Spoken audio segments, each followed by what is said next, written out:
In Texas, a life sentence means life. No parole, no second chance. But Susan Wright, who was convicted for stabbing her husband 193 times, walked out of prison after serving just 20 years.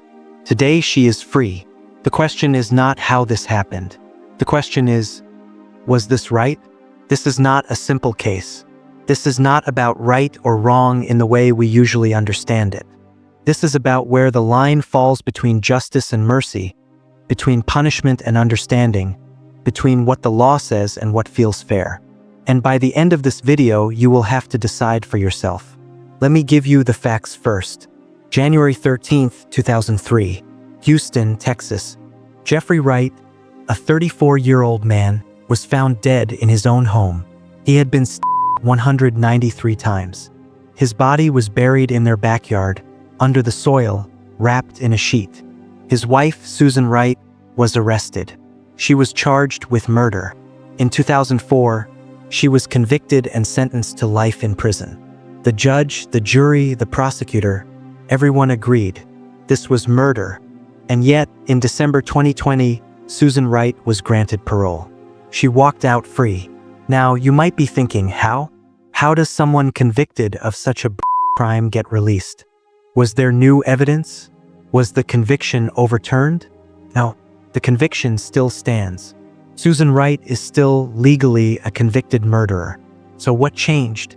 To understand that, you need to understand what happened in that courtroom. Because this case was never just about the it was about two completely different stories. The prosecution said this was a planned, cold-blooded murder. They said Susan Wright tied her husband to their bed. They said she used duct tape restraints. They said she made it look like something else, something intimate, to trap him. And then, when he was helpless, unable to move, she stabbed him again and again and again, 193 times. The prosecution argued that this was not a moment of fear. This was not self-defense. This was rage. This was revenge. This was deliberate. And the jury believed them. But the defense told a very different story. They said Jeffrey Wright was abusive. They said he was violent, controlling, and dangerous. They said Susan had been living in fear for years. They presented witnesses who claimed Jeffrey used drugs, that he was unpredictable, that Susan had bruises, that she was afraid for her life and the lives of her children. The defense said that on that night something snapped, that Susan was not a cold-blooded killer. She was a woman who had been pushed to the edge, who saw no way out, who believed that if she didn't act, she would die. The jury heard both stories, and they chose to believe the prosecution. But here's where it gets complicated. Because years later, the parole board heard the same defense argument again. And this time, they believed it. Now, I want you to think about this carefully, because this is the part where most people get emotional, where opinions take over, where the comments section becomes a war zone. But let's slow down. Let's think. Susan Wright was convicted of murder. That conviction was never overturned. She did not appeal successfully and prove her innocence. She admitted to killing her husband. The facts are not in dispute. What is in dispute is the context, the why. And the question is this: does the why matter enough to change the outcome? If someone kills another person in a planned, calculated way, we call that murder. The law is clear.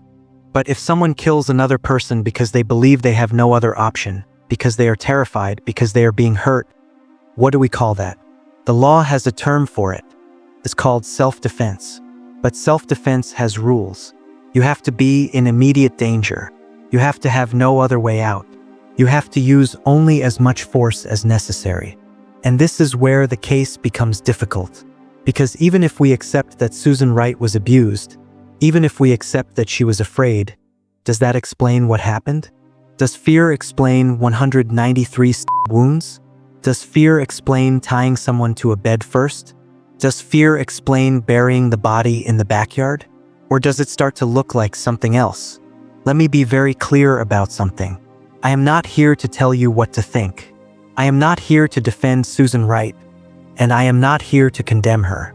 I am here to ask the questions that the system had to ask.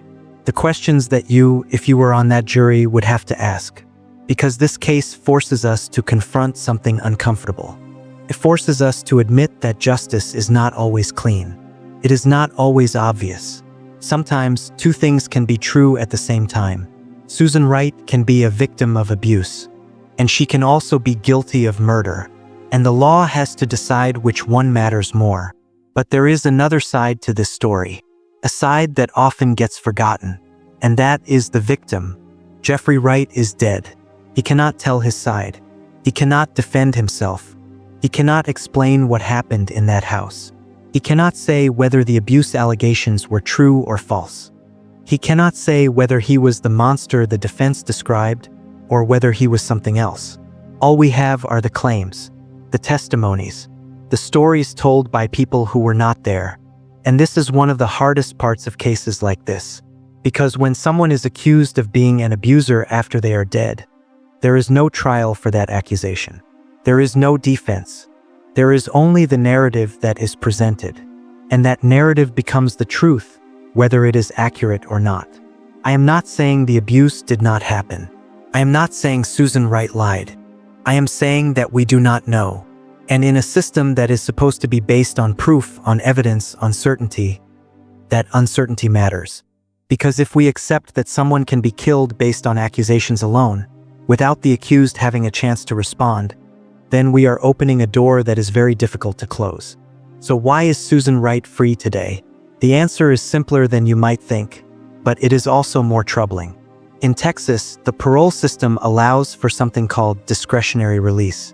This means that even if you are sentenced to life, you can be considered for parole after serving a certain amount of time. For Susan Wright, that time was about 20 years. When she came up for parole, the board reviewed her case. They looked at her behavior in prison. They looked at the abuse allegations. They looked at whether she was a danger to society. And they decided that she was not. They decided that she had served enough time. Now, this does not mean they said she was innocent. It does not mean they said the killing was justified. It means they believed that the punishment had been served, that she had been rehabilitated, and that she could be released. But here is what I want you to understand. Parole is not the same as justice. Parole is a decision about risk. It is a decision about whether someone is likely to commit another crime. It is not a decision about whether the original punishment was fair. And this is where people get angry, because to the victim's family, to the people who believe Jeffrey Wright was murdered in cold blood, this release feels like a betrayal. It feels like the system is saying that his life did not matter, that 20 years is enough, that you can take someone's life and still walk free. And I understand that anger. I understand why people feel that way, but I also understand the other side. I understand why people believe that a woman who was trapped in an abusive relationship, who saw no way out, who acted out of desperation, should not spend the rest of her life in prison. Both of these feelings are valid. Both of these perspectives are real. And that is what makes this case so difficult. Let me ask you something. If you were on that parole board, what would you have done? Would you have looked at the crime and said, no matter what the context, this was murder and life means life? Or would you have looked at the circumstances and said, this woman has suffered enough, and keeping her in prison serves no purpose? Would you have thought about Jeffrey Wright, about his children growing up without a father, about the fact that no amount of abuse justifies taking someone's life in that way? Or would you have thought about Susan Wright, about the possibility that she was telling the truth, about the years she spent in fear, about the moment when she believed she had no other choice? There is no easy answer, and anyone who tells you there is lying. This case is not just about Susan Wright. It is not just about Jeffrey Wright. It is about what we believe justice means. Is justice about punishment? Is it about making sure that people pay for what they have done, no matter the circumstances? Or is justice about understanding? Is it about recognizing that people are complicated, that situations are complicated, that sometimes there are no good choices, only terrible ones? Is justice about the victim? About making sure that their life is honored, that their death is not minimized, that the person who took their life is held accountable? Or is justice about the accused? About making sure that they are treated fairly, that their suffering is recognized, that they are not punished beyond what is reasonable? These are not abstract questions. These are the questions that judges, juries, and parole boards have to answer every single day.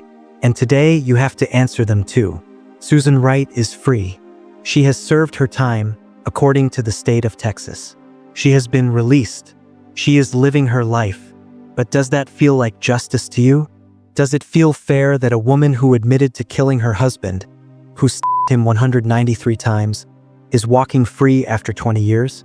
Or does it feel fair that a woman who may have been abused, who may have been terrified, who may have acted out of desperation, is no longer in prison? I cannot tell you the answer. I can only tell you that this is the reality. And the reality is messy. The reality is uncomfortable. The reality is that sometimes the law and our sense of right and wrong do not align. So I will leave you with this. If you were the judge, what would you have done? If you were on the jury, what would you have believed? And if you were in Susan Wright's position, what would you have done? Think about it. And then tell me in the comments. Because this is not a case with a clear answer. This is a case that asks us to decide what justice really means.